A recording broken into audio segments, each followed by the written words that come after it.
Hi, and welcome to the Collector's Edge from Nordic Art Partners. Today's episode is about Lee Bae, a Korean artist whose works has gained significant international attention the recent years. With me in the studio is our art expert, Nicholas Robertson. I'm your host, Jeppe Kurt. Let's get started. It is with Alex Rotter at 400 million. Selling here at Christie's, $400 million is the bid, and the piece is sold. We've all heard about it. Sometimes it's front page news. Important works of art are being sold for incredible sums of money. But can you get involved and become a part of the exclusive club yourself? And how do you get started while avoiding buying the wrong things? That's exactly what this podcast is about. This is The Collector's Edge from Nordic Art Partners, a podcast for those of you interested in the mechanics of the art industry, want advice about putting money into art, or simply want to buy something for your walls to beautify your surroundings. Whatever your objectives, it is possible to put money into art wisely, to be considered, thoughtful, and well-informed in your choices and actions. Welcome to the art of collecting, with an eye for curated beauty and practical value. Hi, Nick. Hello, Jeppe. How are you doing? I'm very well. How are you today? I'm doing well. So today we're gonna talk about Lee Bae. Yes. Could you, as always, start from the beginning? Yes, so I guess we should give a bit of biographical information. That will be a good place to start. Good. All right. So firstly, let's summarize who he is and what he's known for. Lee Bae is a prominent South Korean contemporary artist who has been widely celebrated for his minimalist abstract works, primarily utilizing charcoal as his medium. And these works made to sort of explore the cyclical nature of life, time, and also very specifically referencing his own Korean cultural heritage. So these works, they're always monochrome, always black and white. And so we're going to talk a lot about black and the nature of black today, since he has become renowned for his ability to imbue this black color with incredible depth and intensity. So his biographical information: he was born in 1956 in South Korea, in Cheongdo, in the aftermath of the Korean War. He was raised in a rural mountain region, son of a farmer, and his interest in art was sparked at around 13 years of age when a teacher noticed his interest and skill and entered a sketch of his into a national competition. So this juncture, he sort of understood, of course, that art could be a vocational thing for him.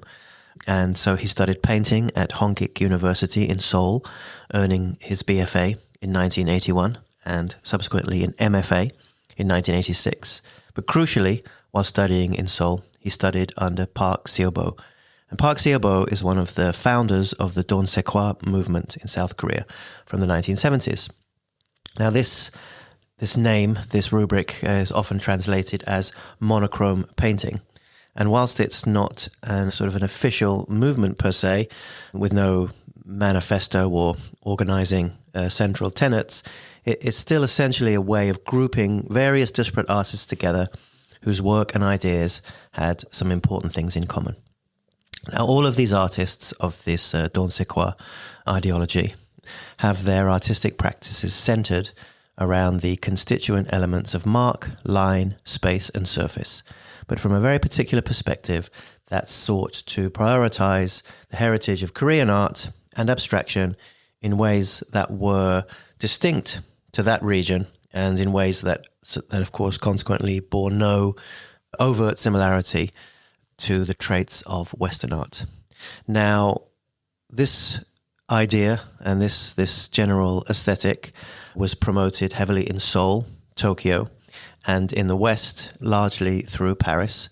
And this ensured that Dansaekhwa grew to become the preeminent international understanding of what contemporary art consisted of. So in 1990, Lee Bae, he moved to Paris, mostly at the behest of his mentor, Lee Ufan, another very significant artist of this first generation. And he moved to Paris because he understood Paris as a place rich in artistic heritage and somewhere where he could find or define his own artistic identity. Let's talk about his body of works and what he developed in Paris. Absolutely. So we've already understood that his work is minimal, abstract, and predicated on the various properties of black. So he has numerous bodies of work, and across his oeuvre, you could say that he sort of blurs the lines between drawing, painting, sculpture, installation, and even performance to some modest extent. And his body of work over 30 years now has become a very singular and distinctive contribution to this sort of always evolving language of abstraction. So we cannot talk about his work without having a clear understanding of the sort of profound influence of black and how his idea about black is derived from charcoal, this material of burned or charred wood. The area where he is from, Cheongdo, charcoal is very deeply rooted in the local culture there as a symbol of protection, purification, community. They have an annual festival called a moon house burning, which is a ritual that takes place on the first full moon. And the villagers, they all contribute pine wood to build a large house-type structure that is then burned, and it's burned to wish for a good harvest, for good health and good luck. So this becomes a ritualistic celebration of renewal and the cycle of life. And after the ceremony, the citizens, they each take away charcoal residue for a number of symbolic, and I suppose you could say superstitious purposes. But charcoal has a wider role in the Korean society that he hails from. Charcoal has numerous functional purposes. Historically, has been used in Korean building foundations to reduce humidity and vermin, and it's also used to filter and purify soy sauce and soybean paste. And a more direct reference, certainly vis-a-vis his work, is the fact that charcoal has traditionally also been a key ingredient in ink used in traditional Asian ink painting and calligraphy.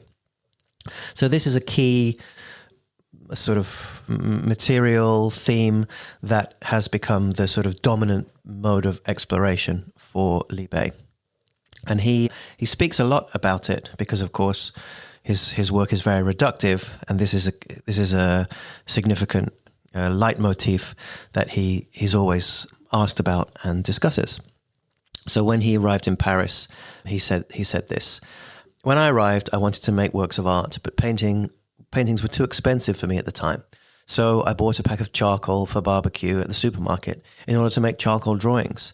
By drawing with and assembling pieces of charcoal together, I started to discover, in France, the Korean culture in which I had been brought up.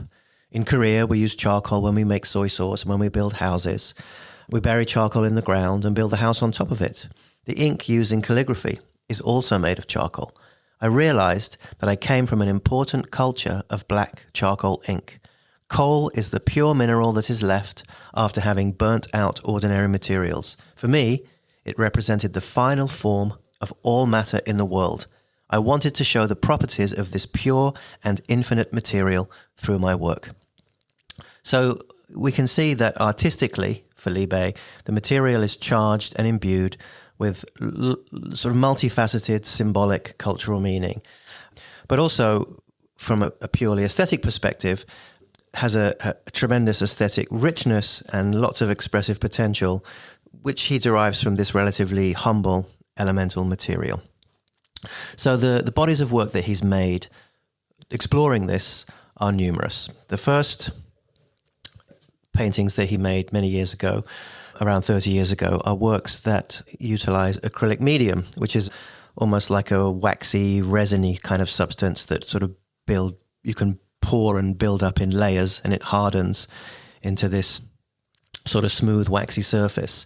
And what he would do is he would paint his gestural lines on the canvas, and then he would pour a layer of this viscous substance on top that would harden, and then he would the mark that was sort of showing through this translucency, he would then trace again, and then he would pour again. So you have this sort of layered mark making that looks very intuitive and gestural, but is much more sort of considered and studied. And then the layers accumulate. And of course, when you have layers like this building up, there's a certain kind of luminosity that is contained within the material. And so they have a tremendous sort of physical warmth to them. So that was his earlier paintings. His first sculptural works were also made of charcoal, and he began these in 1991. Some of them, many of them, in fact, are these sort of sculpted oval forms with these little round apertures that he calls his birdhouses. And then there are numerous works consisting of these sort of bundles of charred logs that sort of strapped and bound together. Nowadays, his works mainly consisting of paintings on paper. So he uses this charcoal ink directly on a hanji, which is a traditional handmade mulberry paper. So very thick with very nice deckled edges. And the brushstrokes that he puts onto these pieces of paper also look or have the appearance or deceptive appearance that maybe they were made with some rapidity. But what he actually does is that he sort of meditates for quite some time in order to prepare himself to make this single gesture. And once he has prepared his mind and body for this execution, he then transfers his idea of this gesture to the surface. And he does it in a very slow, methodical, fastidious way. So this manner of painting is sort of performative in that it is executed after he has meditated and made himself ready to do this. So in a way, these are very slow works, and they encapsulate time in a very particular way in that you can sort of feel the time unfolding within the gesture.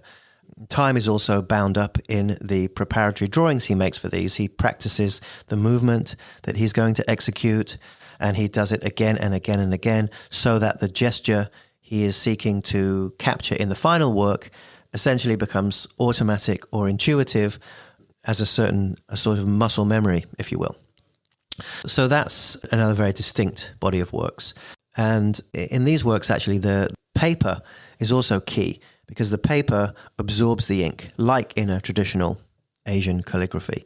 So this ensures that the color and the gesture actually becomes the surface rather than just sort of sitting discreetly on top of it. So the next real key body of work, I guess, that we've all become quite familiar with, and probably his international reputation is founded mostly upon, is called Issu de Feu, and that just means from fire or made by fire. And these works are a sort of hybrid sculptural relief / painting, even though there's no paint in them or mostly in them. And what he does with these is he has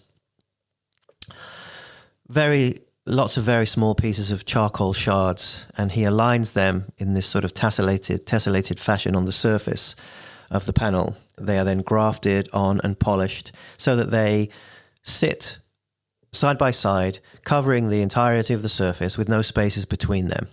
And this surface shows a wood grain, it shows growth rings, and it shows how the properties of these natural patterns have become honed and highlighted by the fire.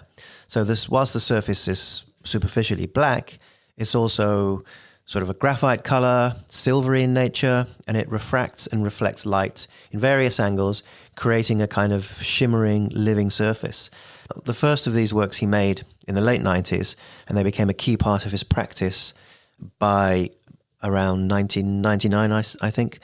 And he has a very interesting comment about the nature of the charcoal that he uses in these. And he says this, he says, "Coal is black, but there are infinite hues to it. Cold black, warm black, clear black, cloudy, dense black, deep black, shallow black, transparent black, Black absorbs all colors and lights, but charcoal reflects light.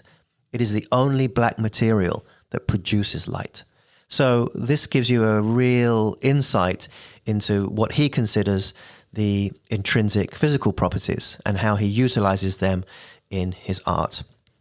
And the material, in fact, is so important to him that he actually makes his own charcoal. So vital are the properties, and so interested is he in controlling and shaping the properties that he has a kiln in which he makes charcoal. And this is how he does it. He says, "The color of charcoal varies according to the type of wood you burn.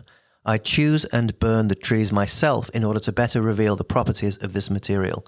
The furnace in which the coal is baked is made out of ochre soil in the shape of an igloo, 3 meters in height and 3 meters in diameter. I burn the wood in it for about 15 days and then let it cool for another 15 days. It is like baking pottery. At the end of this process, only carbonized wood is left." So that's, sums up his approach to the materiality of his work. And one last body of work, I suppose, that he may yet, in a very significant way, I've seen quite a lot of them, are these bronze works. Now, these bronze works are also blackened with their patina, and what they do is that they sort of freeze in 3 dimensions a brushstroke that he has made. So, they share very closely the properties with the gestural properties of his other works, but they, of course, are in a new kind of materiality that he has recently started to explore.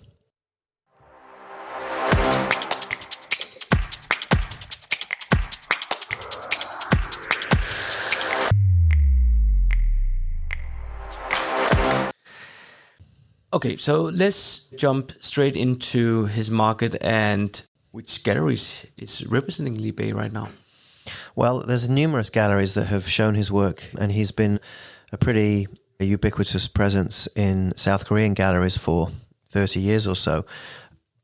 And currently he shows with a couple of galleries in South Korea. One is called Joyun Gallery, which is one of the larger galleries there, and another gallery called Wuson Gallery. A lot of his secondary market sales are taking place in South Korea, so he's a significant figure in the sort of gallery art ecosystem in that part of the world. But also what's mainly interesting for us is to see how his work and his market is transcending that and is percolating into the Western market, which of course is what we mostly participate in. And in the West, he shows with Peotan, the very sort of large Parisian gallery that has satellite branches all around the world. That's a very powerful gallery that I think sells a lot of his work. Certainly when we go to art fairs, his work is always prominently displayed in their booth. So I imagine he's a significant producer for their gallery economy. And then as of the end of last year, he also shows with Esther Schipper in Germany, and she's, one of the more prestigious galleries in Germany. She's like Peotan, she's also a gallery that participates in Art Basel and has done for many years.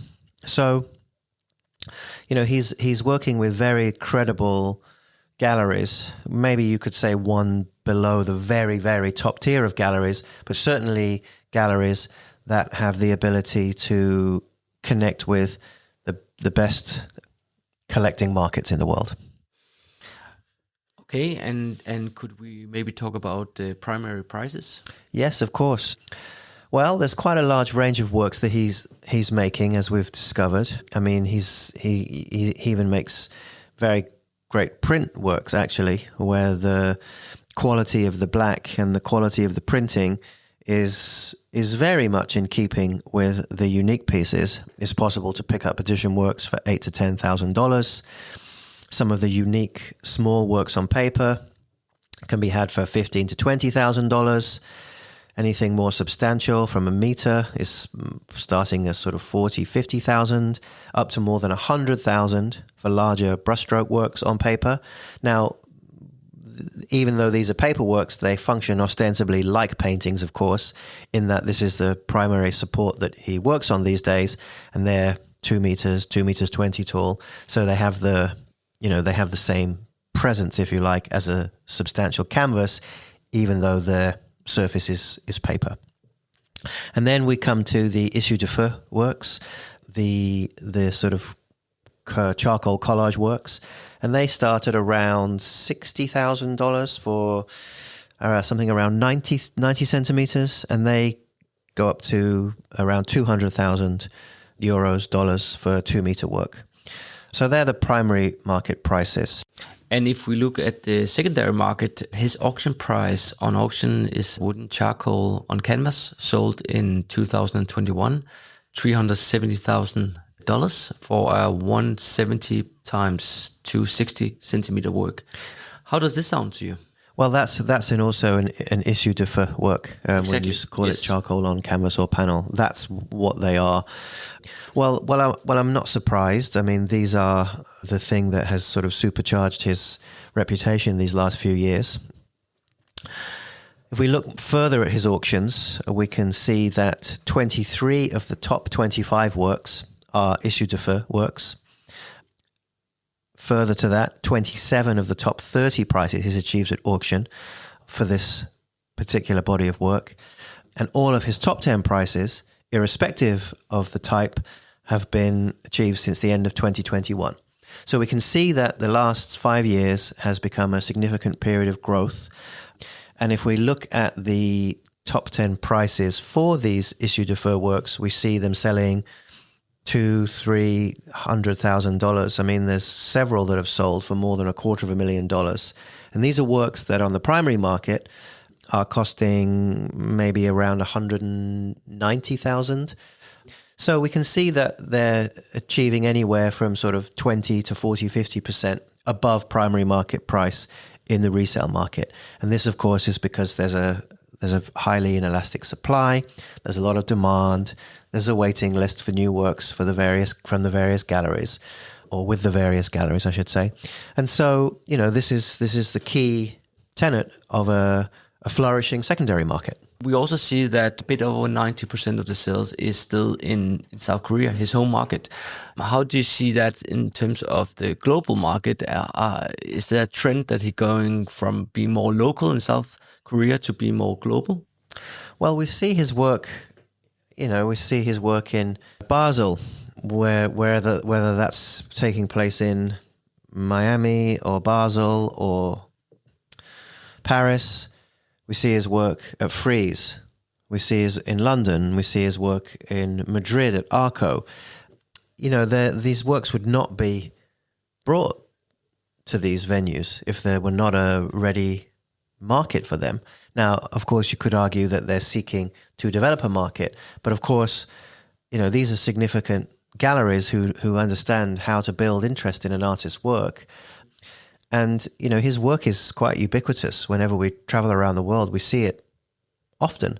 So clearly there's an international global market for the work, and probably a lot can be achieved by continuing to develop that market. I mean, I suppose that if you wanted to sell a work by Lee Bae at auction, at this point in time, it would make sense to sell it in Korean auction, or it would make sense to sell it maybe in Hong Kong. But I don't see why that won't change. And even if it doesn't change, there's obviously a lot of demand there when you see the prices. So that is a good sort of exit opportunity if you had something that you wanted to sell. And I also think that is spot on in terms of you can see on his annual growth that since 2015 have been 8.6%, but the last 5 years have been 11.9%. Okay, well, yeah, that shows the going from local to global sort of acceleration in the market and the growth that his work can enjoy. Yeah.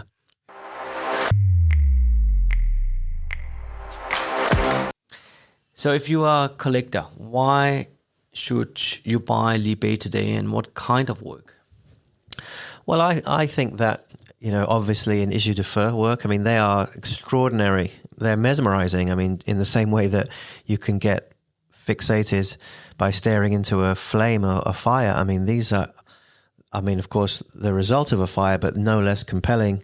The surface is just full of infinite variation in texture and light and movement. I mean, they're incredible. So physically, there's just nothing like them. And of course, when an artist is able to achieve a very signature aesthetic achievement that is truly original and like something you've never seen before, and of course, and if it looks as good as this looks, then it's very striking. So, I mean, this would be the obvious. I think there's a number of works that he makes where he takes these Issu de Feu works and then he makes these sort of white oil stick or chalk lines on the surface. So you have this really interesting contrast between the surface material and then gesture, and then the black and the white contrasting with each other. And those works are a little bit less in demand, but because there's the sort of artistic intervention, you know, I think there's a strong possibility that they will become a bit of an interesting niche subset unto themselves in the future, and maybe they're a little bit easier to get and maybe worth looking into. And then his brushstroke works, you know, the works that he makes where he's sort of got this very meditative approach to making his gesture. Of course, you could argue the merits of one painting versus another. Some are more poised, some are more dynamic, some are a bit more interesting or complicated, some sort of fold in on each other in this sort of ribbon-like way. I mean, I suppose a complicated one is an interesting thing to strive for. But I think those two bodies of work are the works that I would be most interested in acquiring for myself, certainly. I don't think the question is if Lee Bae is an opportunity, but why is he an opportunity? Well, he's an opportunity because his work is extremely good, because his work is not especially highly priced when compared to his peers of similar standing. I think the fact that he's an Asian artist as instead of an American artist means that he's still a bit more of a niche artist, and there's opportunity as more peripheral geographies, if you will, become folded into the mainstream art world more and more. Now, of course, this has largely happened, but there is still a discrepancy between an American artist and a Korean or a Japanese artist or an Indian artist or a Brazilian artist for that matter. So I think any artist who has achieved a signature breakthrough and who has become, you know, a substantial name on the international scene does represent an opportunity. I think there's increasing likelihood of greater parity across the prices, irrespective of where an artist come from. That still is yet to be properly addressed. Yeah, I would also say that if you look at the market data going from a more local and being very, very big in South Korea and going more global, there's a lot of growth opportunities there. So anything you're missing? No, I don't think so. I mean, often we talk about where it's possible to do a bit more research. The galleries that I mentioned, they've all got nice little... They can call you? They've got, yeah, they could call us. They've also got, the galleries have got nice little spiels on their website, of course, illustrating somewhat wide array of examples of works that he's made. There's some really nice videos on YouTube. If you just put in the name Lee Bae, you'll find these really nice, largely promotional videos made in conjunction with gallery exhibitions. But these show him working, they show his technique, his methodology, they show the works installed, and they show him speaking about his work, which is really, really nice and somewhat compelling to listen to the narrative that he puts forth about his own work. That was it for this episode of The Collector's Edge. If you are looking for expert insights, want to make informed decisions, and would like advice from independent advisors, send us an email or maybe just call us. You can find all the info on our website, nordicartpartners.com. Thank you for listening, and we hope to have you back for another episode. Bye.